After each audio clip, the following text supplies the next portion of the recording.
Assalamualaikum warahmatullahi wabarakatuh. Kami dari kelompok 9 izin memperkenalkan diri dengan saya Emilia Sintiarani. Saya Margaret Aresti Sulanjodono. Saya Malia Dewi Zalita.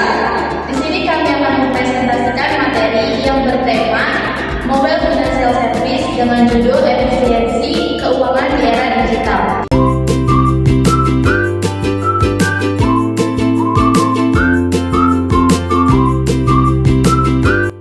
Halo semuanya. Perkembangan teknologi digital telah memberikan dampak signifikan di berbagai sektor kehidupan, termasuk dalam bidang keuangan.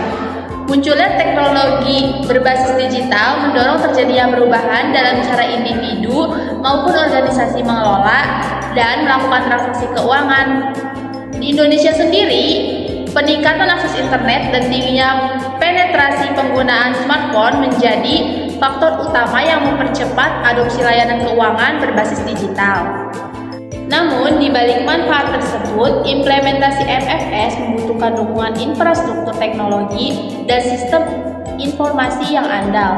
Disinilah sistem informasi manajemen atau SIM berperan penting dalam mengatur, memproses, dan mengelola data keuangan yang dihasilkan melalui layanan MFS.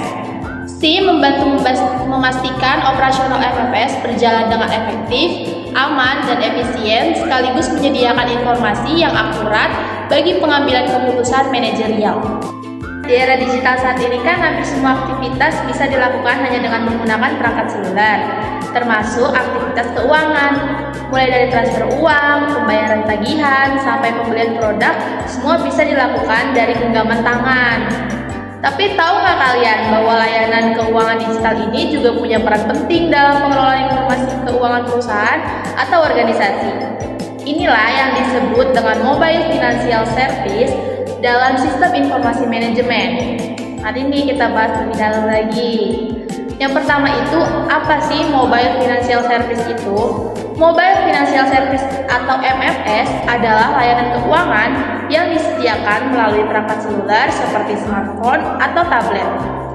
Layanan ini mencakup berbagai jenis transaksi digital seperti transfer uang, pembayaran tagihan, pembelian produk digital, bahkan pinjaman dan asuransi. Dalam konteks manajemen organisasi, MFS tidak hanya berfungsi sebagai alat transaksi, tapi juga sebagian penting dari sistem informasi yang membantu pengelolaan keuangan secara otomatis dan real time. Nah, yang kedua, apa sih hubungan MFS dengan sistem informasi manajemen?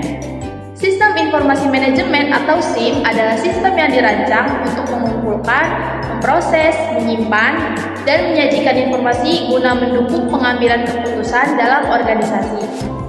MFS menjadi bagian dari Financial Information System, salah satu subsistem dalam SIM. Ketika seseorang melakukan transaksi lewat aplikasi MFS, sistem akan otomatis mencatat data transaksi tersebut, memprosesnya, dan menyimpannya dalam database keuangan organisasi. Informasi inilah yang nantinya bisa digunakan manajer untuk melihat kondisi keuangan, mengevaluasi kinerja, atau mengambil keputusan keuangan yang tepat. Berikutnya, cara kerja MFS dalam sistem informasi manajemen. Secara umum, ada 4 tahap kerja Mobile Financial Service dalam sistem informasi. Yang pertama itu, input semua transaksi seperti pembayaran dan transfer dicatat otomatis oleh sistem.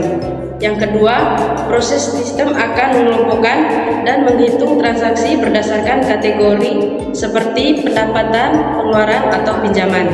Yang ketiga itu output. Hasil pengolahan data ditampilkan dalam bentuk laporan keuangan, grafik arus kas, dan dashboard interaktif. Terakhir itu feedback. Manajer bisa langsung mengambil keputusan seperti menyetujui pengeluaran, menyusun anggaran baru, atau menindak transaksi anggaran baru mencurigakan langsung dari perangkat yang mereka gunakan. Yang keempat itu manfaat penggunaan MFS dalam sistem informasi.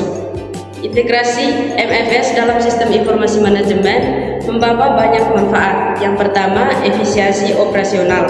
Semua transaksi tercatat otomatis tanpa perlu input manual. Yang kedua itu akurasi data. Data keuangan tersimpan rapi, lengkap, dan bebas dari kesalahan manusia. Yang ketiga itu aksesibilitas tinggi. Laporan dan data keuangan bisa diakses kapan saja dan dari mana saja. Yang keempat, transparansi. Semua transaksi bisa ditelusuri dengan jelas dan teratur. Yang kelima, dukungan untuk pengambilan keputusan strategis. Manajer bisa menganalisis data keuangan dengan cepat untuk mengambil langkah bisnis yang lebih baik. Selanjutnya ada contoh implementasinya. Misalnya sebuah koperasi digital menggunakan aplikasi MFS untuk mencatat transaksi anggotanya. Setiap kali anggota menabung atau meminjam uang, sistem langsung mencatat transaksi itu dan menampilkannya di dashboard manajemen koperasi. Manajer bisa melihat data keseharian, menganalisis pola pembayaran, dan mengetahui siapa saja yang menunggak. Semua informasi ini mendukung pengembalian keputusan berbasis data yang akurat. Selanjutnya ada tantangan dan resikonya. Udah pasti pengguna MFS dalam sistem informasi juga memiliki tantangan. Yang pertama ada resiko keamanan data. Sistem harus dilindungi dengan enkripsi dan autentikasi ganda. Yang kedua ada integrasi sistem. Tidak semua aplikasi MFS mudah disambungkan dengan sistem informasi yang sudah ada. Ketiga, ada literasi digital. Pengguna sistem harus punya pemahaman dasar tentang cara kerja teknologi ini. Keempat, ada ketergantungan pada internet. Jika jaringan terganggu, maka akses terhadap sistem pun ikut terhambat. Kesimpulan dari materi ini yaitu mobile financial service adalah bagian penting dari transformasi digital di dunia keuangan dan juga manajemen. Dengan integrasi yang tepat, MFS bisa menjadi sumber data yang akurat dan andal dalam sistem informasi manajemen. Hal ini itu memungkinkan organisasi untuk bekerja lebih efisien, transparan, dan responsif terhadap setiap perubahan. Saatnya kita manfaatkan teknologi ini untuk memperkuat pengelolaan keuangan dan pengambilan keputusan yang lebih cerdas.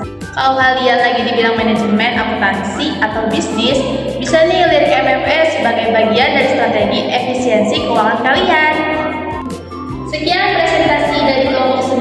Terima kasih yang sudah menonton. Jangan lupa like, comment, share, and subscribe. Kurang lebihnya mohon maaf. Terima kasih. Assalamualaikum.